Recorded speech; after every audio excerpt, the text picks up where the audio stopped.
The more humanity strays from its origin, the more we deny our bond with nature, the farther from perfection we become.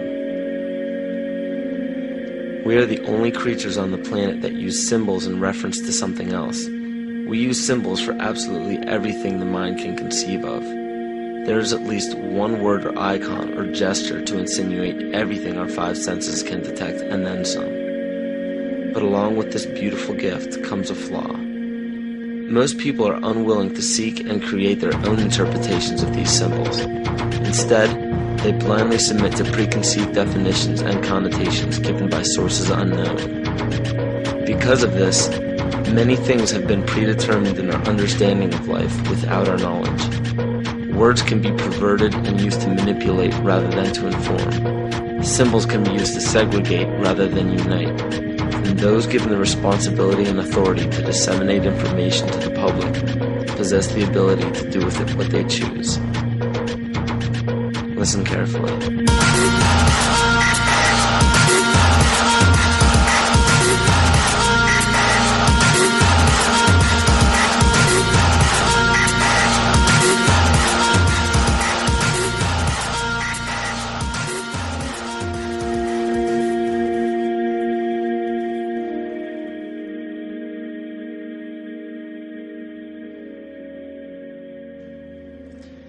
Every 26,000 years, our solar system passes through the 12 zodiac signs.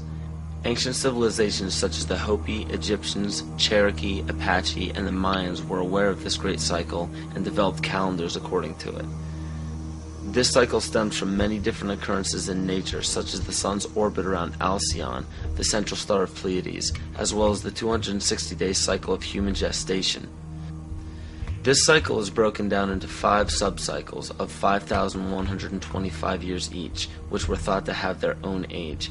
The Aztec calendar or Mesoamerican sunstone depicted each cycle being destroyed by one of the 5 elements. The cycle we are currently in is the age of the 5th sun, 3113 BC to 2012 AD. More precisely, this great cycle ends December 21st, 2012. Mayan cultures and civilizations were aware of this end date, and Nostradamus even prophesied about it. For Earth, which we are currently in now, is also known as the movement, shift, evolution, and consciousness. Living Maya timekeepers proclaim that the Earth has been through fire, earth, air, and water. The final element is ether, or center. The Hopi believe that the 4th world of destruction closes and the 5th world of peace begins on December 21st, 2012. The Great Cycle is broken down into what the Mayans believe to be 13 Bactans. Earth began its 13th Bactan in 1618, which was known as the Triumph of Materialism, as well as the Time of Great Forgetting, in the prediction that humanity will lose the awareness of their true bond with nature by means of external possessions. This is where ego and domination became the predominant ambition of the civilized world. Not surprisingly, this time frame was precisely when the worldwide coordination of Pope Gregory XIII forced the 12-month calendar as well as the first mechanical clock onto indigenous peoples. This is what's known as the error in time. Before the inception of the 2 instruments by the Roman Catholic Church, each year was divided into 13 moon cycles with 28 days each. But the most detrimental part of these 2 instruments is the insinuation that time was something external, something inorganic and outside the body that we must watch and obey. The 7th century Mayan prophet Pacalvatan left a powerful message for future generations of evolution. If humanity wishes to save itself from biospheric destruction, it must return to living in natural time. He also foretold of our accelerated technological society and of the damage of our collective divergence from natural law in exchange for material values. Astrology and the studies of the heavens are as old as civilization. Throughout the past several thousand years, new religions have all but replaced the pagan religions of prior years. Man has been so thoroughly fascinated with these objects in the sky that they formed constellations from them and applied stories to them. In Greek mythology, these were personified as the gods. We notice in the structures that still stand to this day that the most ancient of civilizations put forth more wealth, power, time, and effort into the locations of the stars than any other practice. This is commonly written off as simple curiosity. But the truth is becoming clear by the day as we close in on the 0 year of December 21st, 2012. It is a common misconception that the pagan religion is rarely practiced today. In fact, paganism in its evolution is the most widely practiced form of religion. You may ask yourself how this is possible. The answer is hidden in nearly all of our current popular religions. But who would have the power and the desire to integrate a seemingly long-gone religion into such popular opposite denominations? Dr. Adam Weishaupt was born on February 6, 1748 in Ingolstadt in a city in Bayern, or Bavaria, Germany. This interesting character was the son of a rabbi and converted to Catholicism after his father's death. After studying French philosophers such as Voltaire, he supposedly learned the teachings of Satanism in the French royal court. World-famous central banker Mayer Amschel Rothschild of the Rothschild dynasty chose Weishaupt to create the Coven of Golden Dawn, which to this day is Rothschild's private coven. Amschel Rothschild, for those who are unaware, instigated the American Revolution, America's supposed liberation from Britain. Rothschild instructed Weishaupt to create the Ancient Illuminated Seers of Bavaria. This is better known as the Order of the Illuminati. The name in Luciferian teachings means the bearer of the light, the illuminated, or the enlightened one. The Areopagite, or tribunal, was the inner circle of the Supreme Order, and were the only ones privy to secret meetings. In Nesta Webster's book, The World Revolution, she states, "The art of Illuminism lay in enlisting dupes as well as adepts, and by encouraging dreams of honest visionaries or the schemes of fanatics, by flattering the vanity of ambitious egotists, by working on unbalanced brains, or by playing such passions as greed and power to make men of totally divergent aims serve the secret purpose of the sect. People with money were welcomed but kept oblivious to actual secrets.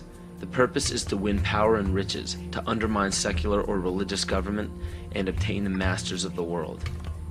The goal of the order was and still is to one day deliver the human race from all religion. Progression through the political and religious hierarchy was obtained by blackmail in the form of bribing people in power with sex from local prostitutes. In the 16th and 17th century, high-ranking officials in political or religious organizations were liable to be sentenced to death for such acts. In 1780, Baron Franz Friedrich Knigge was recruited. He was the most instrumental person in the marriage of the Masons and the Illuminati. This allowed the Illuminati to expand rapidly with the use of Masonic lodges. On August 29, 1781, Congress of Wilhelmsbad declared the alliance official. Those in attendance were put under oath, never to reveal what took place in that meeting. Comte de Virieu, a Mason from Martinez de Lodge at Lyons, was questioned about the meeting upon his arrival home. He stated, "I can only tell you that all this is much more serious than you think. The conspiracy which is being woven is so well thought out that it will be, so to speak, impossible for the monarchy and the church to escape it." He later denounced the Illuminati. Sir John Dee.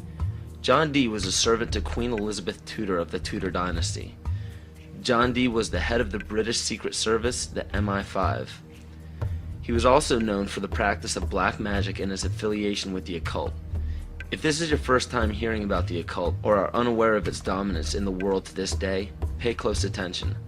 Pagan symbols, gods, rituals, and doctrines are the basis for most every religion practiced throughout the world. The Christian or Catholic symbols of the cross derive from the solstice and the equinox division lines on a zodiac calendar. The word heaven is in reference to what pagan religions referred to as the heavens, or galactic bodies. And the crossing of the age of Pisces into Aquarius is actually in reference to constellations, which interestingly enough occur at the exact same time as the great cycle prophesied by the Maya, as well as many other cultures. As said before, pantheistic rituals are prevalent in all monotheistic religions today. Circumcision is a pagan ritual, marking males in a ceremonial fashion. Weddings are pagan by nature in the wearing of a ring, which symbolizes the ring of Saturn. Funerals follow the same pagan-derived ritual when a sacred geometrical tomb is placed over a grave to embody and immortalize the spirit. Baptism is a ritual to submerge a child in holy water to symbolize the renewal of life, just as rain replenishes the earth. The Holy Grail filled with wine is a representation of the blood that comes from the birth canal during menstruation, not the blood of Christ. This ritual was taken over by the patriarchal society. Males could not give life as women do, so to symbolize a male giving life was to draw blood, which could only be done by injury. In ancient Egypt, the goddess Isis was the personification of wisdom. Pharaoh Akhenaten changed the worship to himself as he proclaimed himself Amun-Re, the sun god. The word Amen at the end of a prayer spawned from the praise given to Amun-Re. From there, the Hebrews left Egypt and traveled north into the Middle East, where they encountered the Canaanites, who worshipped the god of Saturn, El. The merging of these three gods became the name of the land today, which is known as Isis, Re, El, or Israel. 98% of Judaism is based around the worship of Saturn. And the sacred day of worship is Saturday.